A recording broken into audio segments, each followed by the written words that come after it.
Bonjour à toutes et à tous les amis, j'espère que vous allez bien. Comme vous le savez, là la Coupe du Monde a commencé et donc qui dit Coupe du Monde dit logiquement supporter son équipe. Et moi, comme vous le savez, même si je supporte le PSG et tout, je suis algérien dans le cœur, vous voyez, j'ai tout le décor et tout. Et donc là, on va parler de jusqu'où peut aller l'Algérie dans cette Coupe du Monde. L'Algérie, est-ce qu'elle sera capable de dépasser les phases de poule? Est-ce qu'on sera capable de battre l'Argentine? Et on va parler de tout ça. Et bien évidemment, dans un deuxième temps, je vais aussi vous donner mes pronostics pour cette Coupe du Monde en allant groupe par groupe et aussi en parlant des favoris, équipe par équipe. Donc voilà les gars, avant de généraliser et de parler du tournoi en général, priorité à l'équipe nationale d'Algérie, donc qui, comme vous le savez, a dans son groupe l'Autriche, l'Argentine, bon d'abord l'Argentine, puis la Jordanie et enfin l'Autriche, comme j'ai dit précédemment, dans cet ordre. Donc la semaine prochaine, premier match contre l'Argentine. Est-ce qu'on peut les battre? Est-ce qu'on peut faire au moins un match? Est-ce qu'on pourra sortir de cette phase de poule? Donc déjà, c'est difficile à dire parce que dans un premier temps, récemment, dans l'ensemble, on fait de bons matchs. Vous voyez, on a battu la Bolivie 4-0 en amical il y a quelques jours. L'équipe nous a surpris de la plus belle des manières et on a battu les Pays-Bas 1-0, comme vous vous souvenez, avec la semaine dernière, peut-être d'avant, je ne sais plus, avec le but de Hadj Moussa. Oui, c'est la semaine dernière. Et même avant ça, il y a eu, on s'en est bien sorti contre l'Uruguay, même si, bon, on n'a pas vraiment été dangereux pardon. Même si on n'a pas été vraiment dangereux offensivement lors de ce match. Et avant ça, était venue une victoire écrasante 7-0 contre le Guatemala. Bon, avant ça, il y avait la CAN, la Coupe d'Arabe, mais ça, c'était une période à part. Mais là, je vous parle actuellement de ce qui s'est pas de cette préparation pour la Coupe du Monde. Donc déjà, ces résultats sont encourageants et peuvent me donner de l'espoir. Mais en même temps, même si les résultats sont là, quand je regarde les matchs, je vois beaucoup de détails et de choix tactiques ou de joueurs de Petkovic qui ne me plaisent pas du tout. Vraiment, alors là, pas du tout. Par exemple, lors du match contre les Pays-Bas, le fait que Petkovic ait mis au milieu de terrain Aouar et Bentaleb à la place de Maza et Hadj Moussa, désolé, mais je ne suis pas d'accord. Je ne suis pas d'accord. Déjà que lors de ce match-là, Aouar Bentaleb n'était pas brillant. Voilà, n'était pas brillant. Et qu'au moment où Hadj Moussa et Maza sont rentrés, et qu'ils ont marqué et qu'on a commencé à devenir dangereux, créer des occasions et pour enfin marquer le but.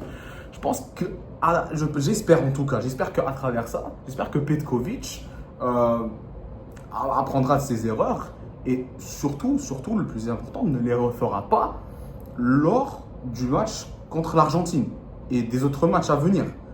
Oui les gars, donc ça aussi c'est important et donc ça c'est juste un exemple sur plusieurs. Parce que les amis, lors de ce match contre les Pays-Bas, quand il y avait ces deux milieux de terrain, on s'en sortait pas. On s'en sortait pas. Heureusement que Lucas Zidane était là et nous a sorti un match de malade. Il nous a sorti un match de monstre. Il s'est transformé en Neuer. Mais franchement, faut dire les termes. Et franchement, concernant Lucas Zidane, je suis content pour lui parce qu'on l'a beaucoup critiqué lors de la Coupe d'Afrique parce qu'il n'était, même si bon, il a fait quoi, 4 clean sheets d'affilée, malgré ça, ça lui arrivait de faire des bêtises sur le terrain, c'est-à-dire des boulettes, et voilà. Donc, je suis content pour lui. Là, on sent qu'il veut montrer de quoi il est capable et on espère qu'il poursuivra ce rythme pour la Coupe du Monde. Mais bon, enfin, parenthèse fermée, c'était juste histoire de dire que si il n'y avait pas Lucas Zidane dans les cages, ou bien si Lucas Zidane n'avait pas bien performé lors de ce match, jamais, dans aucun monde on aurait battu les Pays-Bas. Et voilà les gars, ça c'est vraiment quelque chose de problématique, si vous voyez ce que je veux dire. Parce que moi je vous dis les gars, avec cette liste que Petkovic a faite et cette équipe qu'on a pour la Coupe du Monde, il y a du matériel. Il faut juste que Petkovic l'utilise bien ce matériel. Vous voyez ce que je veux dire? Parce que quand je dis qu'on a du matériel, ça veut dire qu'on a les joueurs pour. On en a des joueurs qui ont un très haut niveau. On a même des joueurs qui ne jouent pas en Europe et qui méritent leur place en Europe. Je pense notamment à Boulbina quand je dis ça, qui est pour moi depuis la Coupe arabe très très performant quand il le faut. On se souvient bien évidemment de son but à la dernière minute contre le Congo à la CAN, très mémorable. Donc voilà, par exemple. Je dirais, après en même temps, ce qui me plaît dans Petkovic, c'est qu'il a pu varier il a pu varier un peu ses listes au fil des trêves internationales, et ce qui l'a mené à faire une liste plutôt satisfaisante pour cette Coupe du Monde. Par exemple, le fait moi j'étais content lorsque j'ai appris qu'il a convoqué Achraf Abada, le défenseur de l'USMA. Oui, si je ne dis pas de bêtises, qui pour moi a fait une très bonne Coupe arabe, et c'était dommage qu'il n'ait pas joué à la CAN justement. Et j'étais aussi content qu'il l'ait appelé aussi lors de la trêve de mars, si on se souvient bien. Donc ça, par exemple, ce sont 2-3 trucs que j'aime bien dans ses choix. Et honnêtement, je dirais même que, bon, est-ce qu'il devrait être titulaire? Ça, c'est encore à voir, parce que il a encore de la concurrence avec d'autres défenseurs dans l'équipe. Donc ça, c'est à voir. Mais bon, vu que Ben Sebaini il est blessé, et parce qu'il n'a pas joué le match contre les Pays-Bas et ni le match contre la Bolivie, et qu'il va probablement rater le match contre l'Argentine, peut-être qu'il y a un peu de place pour le faire jouer. Ça, on verra. Et en même temps, les gars, ok, mais comme je l'ai dit avant, les résultats sont là et tout, mais en même temps, non seulement ce sont les choix de Petkovic qui me perturbent lors des matchs, mais c'est aussi la façon dans laquelle on joue.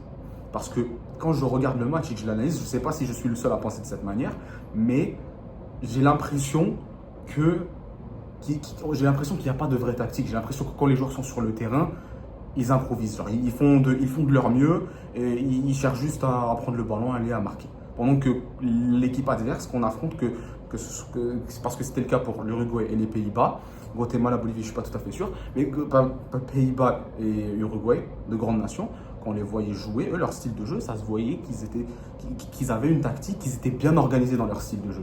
Nous, de notre côté à nous, même si les résultats sont là et tout, on a l'impression que c'est un peu brouillon, vous voyez ce que je veux dire?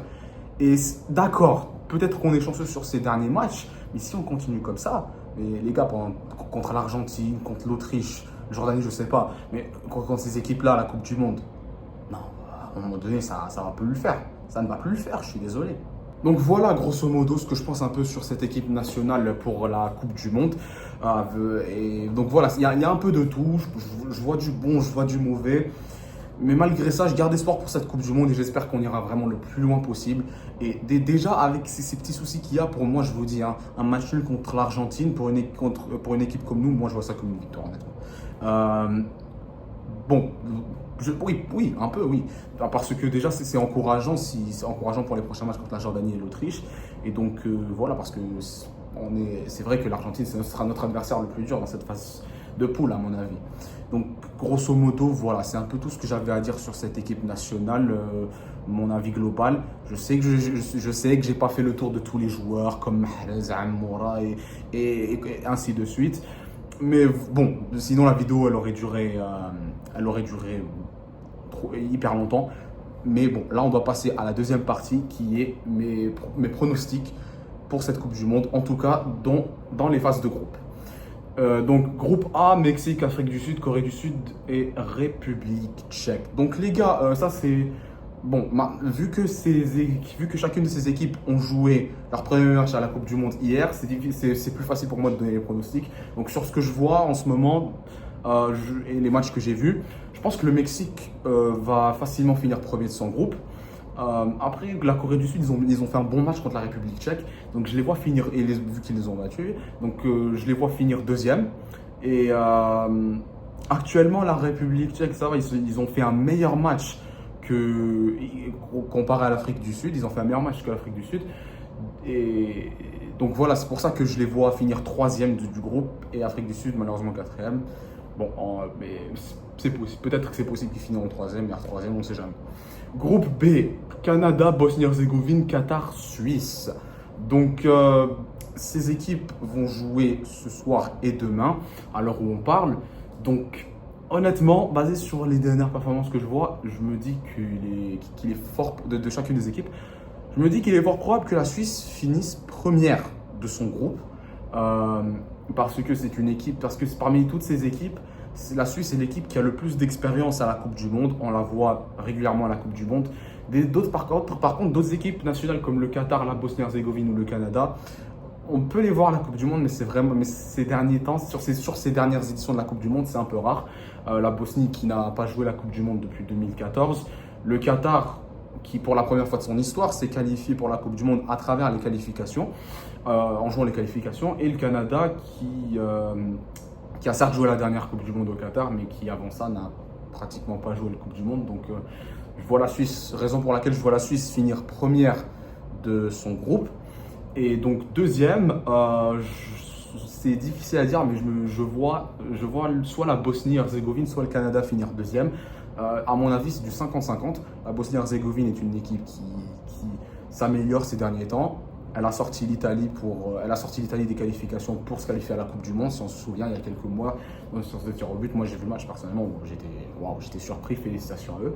Et le Qatar, je suis désolé, mais je ne les vois même pas finir troisième, si je dois être honnête avec vous, parce que même s'ils se sont qualifiés pour la Coupe du Monde, à travers les qualifications, certes, mais malgré ça, c'était quand même pas facile pour eux. Déjà ça de 1 et de 2, j'ai vu un peu leurs derniers résultats des matchs de préparation. Ils ont joué un match amical contre l'Irlande où ils ont perdu 1-0. Et ce qui est encore plus inquiétant pour cette Coupe du Monde pour eux, c'est qu'ils ont fait un match amical contre le Salvador récemment et ils n'ont pas pu les battre. Donc avec ça, je ne les vois pas aller loin dans cette Coupe du Monde. Donc groupe C, Brésil, Maroc, Haïti et Écosse. Donc le Brésil avec la liste qu'Ancelotti a faite, qui est plutôt pas mal honnêtement, et avec le retour de Neymar bien sûr, bon, même si ce n'est plus le même Neymar, on espère qu'il reviendra à sa meilleure forme, donc je pense que le Brésil finira premier de ce groupe. Ensuite, la deuxième place à mon avis se joue entre troisième place se joue entre le Maroc et l'Écosse, et Haïti quatrième parce que c'est la première fois qu'il joue à la Coupe du Monde et il manque d'expérience dans des événements comme ça. Donc voilà, et parce que bon, après l'Écosse, ça reste une bonne équipe en Europe. Et le Maroc qui a fait une dernière Coupe du Monde exceptionnelle en jouant les demi-finales. Donc tout est possible. Donc voilà, mais honnêtement, vu qu'il y aura la règle du meilleur troisième pour les 32e de finale, je vois ces trois équipes, Brésil, Maroc, Écosse, se qualifier pour les 16e de finale. Donc groupe D, États-Unis, Paraguay, Australie, Turquie. Wow, il reste encore des groupes, mais on va y arriver. Donc États-Unis, je les vois finir premier. Après, non, peut-être je retire un peu ce que je dis parce que ils ont la Turquie, qui est plutôt une bonne équipe, qui ont fait les quarts de finale de l'Euro, qui se sont qualifiés pour cette Coupe du Monde, qui ont de bons joueurs comme Arda Güler au Real Madrid ou Kenan Yildiz à la Juve. Donc c'est difficile à dire. Et après, on voit les États-Unis un peu se réveiller dans leur dernier match de préparation. Donc je pense que la deuxième place se joue entre les États-Unis et la Turquie, avec l'Australie qui finit troisième dû au fait qu'ils sont expérimentés dans cette compétition, parce que chaque fois on les voit, ils sont toujours présents à la Coupe du Monde, et le Paraguay quatrième parce qu'ils n'ont pas joué de Coupe du Monde depuis le 2010. Donc ce sera difficile pour eux de se qualifier. Donc groupe E, Allemagne, Curaçao, Côte d'Ivoire, Équateur en français. Donc l'Allemagne, les Allemands, je les vois bien s'en sortir pour cette Coupe du Monde. Ils ont une bonne équipe, franchement, j'ai même vu la liste que Nagelsmann a fait. Il a convoqué pratiquement tous les Allemands qui jouent au Bayern, sachant que le Bayern en lui-même a fait une très belle saison cette année, l'une des meilleures depuis on va dire 4-5 ans. Ouais, donc je les vois bien s'en sortir.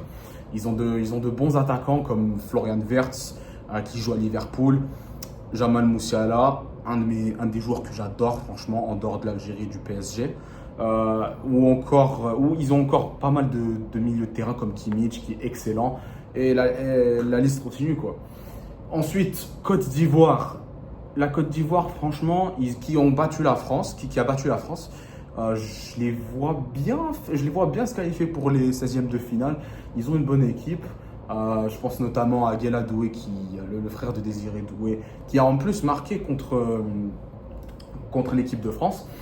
Donc je les vois finir deuxième, Équateur troisième.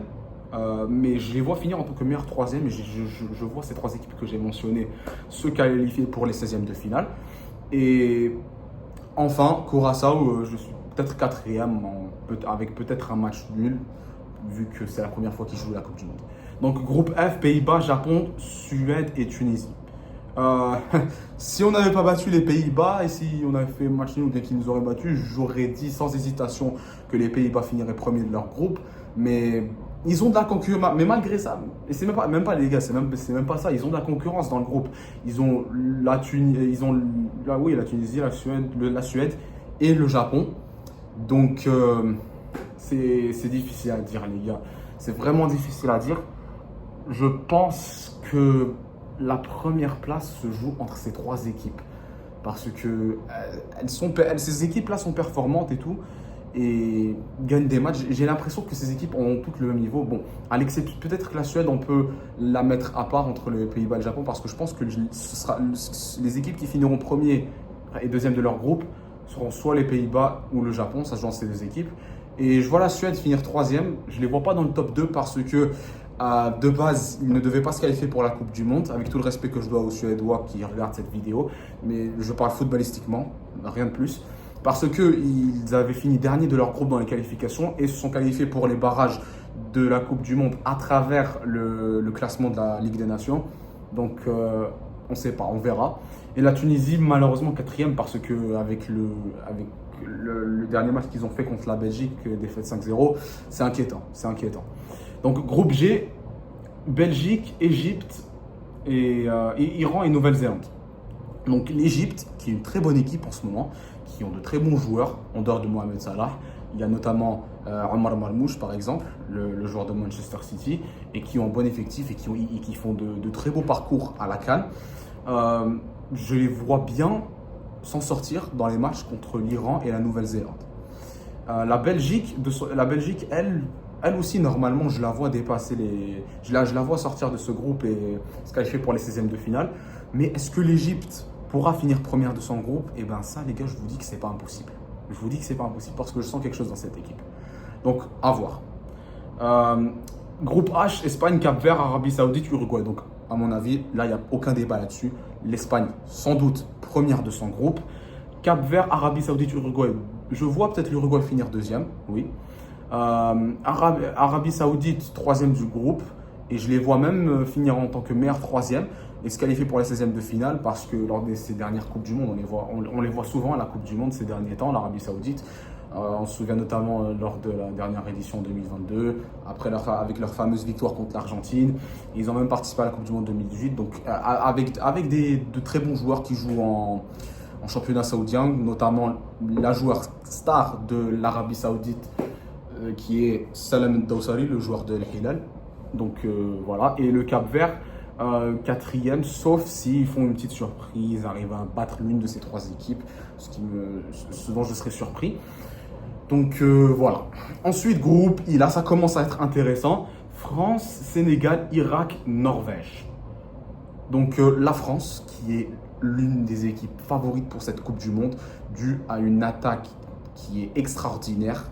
Mbappé, Doué, Dembélé, Barcola, Olysée, Cherki, Akliouche, ils ont du matériel cette équipe. Et avec ces joueurs-là, je pense que l'équipe de France peut aller loin pour cette Coupe du Monde. Donc je pense qu'ils peuvent finir premier, mais ce n'est pas sûr parce qu'ils ont de la concurrence dans ce groupe. Ils ont la Norvège qui est en feu depuis ces derniers mois. Ils ont fini première de leur groupe dans les qualifications à la place de l'Italie. Ils ont un Haaland, Erling Haaland, qui est en pleine forme, surtout avec son équipe nationale. Je pense notamment à Odegaard, le capitaine d'Arsenal. Et donc, à mon avis, les gars, la première place se joue entre ces deux équipes. Après, le Sénégal, je les vois finir deuxième, bien évidemment, ou troisième. Et l'Irak, je ne les vois pas dans le top 2. Peut-être troisième s'ils arrivent à s'en sortir contre le Sénégal, à mon avis, si on est réaliste et on parle footballistiquement. Donc voilà, je pense que ça finira de cette manière pour le groupe I. Enfin le groupe J, le groupe qui nous concerne, nous les Algériens. Argentine, Algérie, Autriche, Jordanie. Alors là les gars. Donc là on va beaucoup parler de ce groupe les gars. Donc Argentine, Algérie, Autriche et Jordanie. Par où commencer? Donc déjà, premier match, on sait qu'on va jouer l'Argentine. Donc en tant qu'Algérien et supporter de l'équipe nationale, je suis obligé d'y croire. Je pense qu'on va faire au moins un match nul contre eux, peut-être 2-2 ou 1-1. En tout cas, j'espère qu'il y aura des buts, pas comme l'Uruguay. Donc, et peut-être même qu'on peut les battre, on ne sait jamais les gars, tout est possible, c'est un match, c'est ça le foot. Donc on verra. Après le match contre la Jordanie, je pense que c'est le match où on peut le mieux s'en sortir. Je vois même une victoire 3-1 de l'équipe nationale et je suis très confiant pour ce match. Et enfin, l'Autriche, les gars, je vois un match nul. Je pense que tactiquement, ils vont bien nous détruire à l'Autriche tactiquement. Ils vont nous donner une leçon de football tactiquement. Mais malgré ça, je ne pense pas qu'on va perdre contre eux. Donc sur ce, l'Algérie sur ce que je viens de dire, sur mon pronostic d'Algérie, alors l'Algérie aura 5 points. Ah non, oui, 5 dans le pire des cas. Donc si c'est comme ça, donc normalement on devrait finir deuxième. Avec, à mon avis, l'Argentine première et l'Autriche troisième et la Jordanie quatrième. Donc voilà, c'est ça mon classement pour le groupe J. Groupe K, Portugal, Congo, Ouzbékistan, Colombie. Les gars, il n'y a pas photo. Portugal, première de son groupe tous les jours. Ils ont une super équipe avec de super joueurs. Ronaldo, bien évidemment. Ils ont nos joueurs du PSG. Vitinha, Joao Neves, Gonzalo Ramos ou encore Nuno Mendes. Et ils ont encore d'autres joueurs comme Bruno Fernandes qui a fait une super saison avec Man United, même s'il n'a pas joué l'Europe. Bernardo Silva aussi qui est exceptionnel pour moi. Et ils ont même Ruben Dias aussi qui est à Man City. Donc voilà, ils ont du matériel cette équipe et elle peut aller, à mon avis, non seulement elle peut, mais elle va aller très loin cette équipe du Portugal lors de cette Coupe du Monde. Donc je la vois finir première de son groupe. La Colombie deuxième, sans doute. C'est une équipe qui est très performante ces derniers temps, qui était finaliste de la dernière Copa América, si je ne dis pas de bêtises, qui a un Luis Diaz à son prime avec une super saison qu'il a faite avec le Bayern. Et finalement, oui, voilà, aussi James Rodriguez, le seul et unique qui est toujours avec cette équipe nationale. Et on espère aussi le revoir à son prime comme en 2014. Et oui, c'est les anciens vous voyez ce que je veux dire.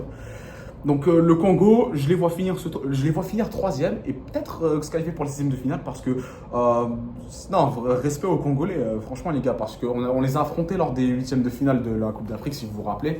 Et franchement les gars, c'était pas un match facile, c'était 0-0, c'était un match serré jusqu'à la 118e minute où Boulbina nous a mis un de ses buts, c'était vraiment un miracle.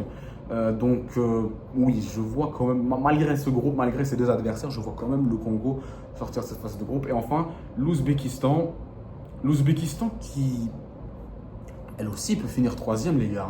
Elle aussi, elle peut finir troisième parce qu'il ne faut pas sous-estimer l'Ouzbékistan. D'accord, je sais que jusque-là, dans ce que j'ai dit, à chaque fois que je parle des équipes qui allaient jouer la Coupe du Monde pour la première fois, je dis ils finiront dernier et tout. Mais l'Ouzbékistan, les gars, malgré ce que je viens de dire, l'Ouzbékistan, il ne faut pas les sous-estimer parce que c'est une bonne équipe en Asie. Lors de la dernière Coupe d'Asie, ils sont partis jusqu'en quart de finale. Ils ont failli éliminer le Qatar. Ils ont fait de super matchs. Ils se sont super bien sortis lors des qualifications pour la Coupe du Monde. Et ils ont même quelques joueurs, dont Kouchadinov, si je prononce son nom bien, qui joue à Man City. Donc voilà, c'est un bon groupe, le groupe K, malgré ça. Et enfin, on a le groupe L. Angleterre, Croatie, Ghana, Panama. Et honnêtement, les gars, je vois la Croatie finir première de son groupe et pas l'Angleterre. Je vois pas l'Angleterre finir première de son groupe, même si c'est sûr qu'ils vont se qualifier pour la 16e de finale. Mais la raison pour laquelle je ne vois pas l'Angleterre finir première de son groupe, c'est tout simplement parce que la liste qu'a fait Tuchel est mauvaise. Elle est catastrophique. Il y a énormément de super joueurs anglais qui n'ont pas été convoqués pour la Coupe du Monde. Je pense notamment à Cole Palmer. Il y a aussi qui d'autre? Harry Maguire. Il y a Trent Alexander-Arnold avec le Real Madrid. Même si ces joueurs n'ont pas fait une super saison avec leur club, à part Harry Maguire qui avec United qui était très bon. ça reste de super joueurs. Faut pas le nier. Ça ne veut pas dire qu'ils ont fait une mauvaise saison, que ces joueurs ont perdu le niveau, si vous voyez ce que je veux dire. Donc, donc je pense que c'est à cause de ça que je vois la Croatie finir première de son groupe. Et la Croatie, les gars, c'est la Croatie. Il n'y a rien à dire. À chaque Coupe du Monde depuis 2018, ils vont loin, ils font des surprises, ils font de super matchs. Donc, ouais, la Croatie, je la vois finir première de son groupe. Angleterre, deuxième.